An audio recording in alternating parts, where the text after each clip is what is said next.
49 yaşı var, qarnın altında ağrı, iynə batma hissləri ilə və qaşınma şikayətlərinə yaxınlaşıb mütləq klimaksda olan xanımları istəsə də, istəməsə də məcbur kresloya qaldırıb onlara baxmaq lazımdır. Düşünə bilsənə bizə məcbur qaldırmışıq. Məcbur qaldırmışıq, yoxsa körülü qalxdınız. Kreslo başına baxırıq, niyə? Bəzən gözümüzdən qaçan elə bir xırda nüanslar olur ki, sorunun ötəsindən gəlməyə aciz olmayaq da.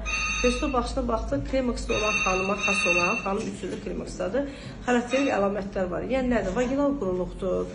Sonra seyirli qişanın avazması qeyd olunur. Amma şükür ki, eroziyası falan yoxdur, virus zədələnmələri yoxdur.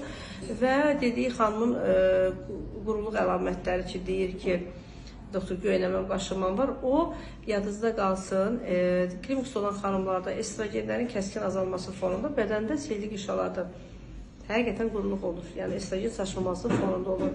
Hətta bəzən onlarda siliyə gedəndə göynəmə yandırma olur.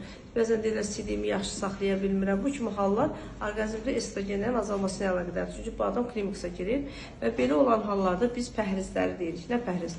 Duzlu istiotlu yemək olmaz. Niyə görə? Çünki qızıqlanma gedir dəri və seyirli qişalarda. Sonra aşırı şirniyyatlı, şirəli sulardır, belə paxlavalar falan çox şirniyyatlı qidalardan da çalışın, uzaq durun ki, quruyan həmin o seyirli qişanı daha da qızıqlandırmayaq. Amma belə şükür sizdə vəziyyət yaxşıdır. Yəni buradan sağlamlıqdır. Amma dediyiniz o ağrılara görə qarın boşluğu uzisi bir də ginekoloji uzi eləyəcək. Yaşı belə.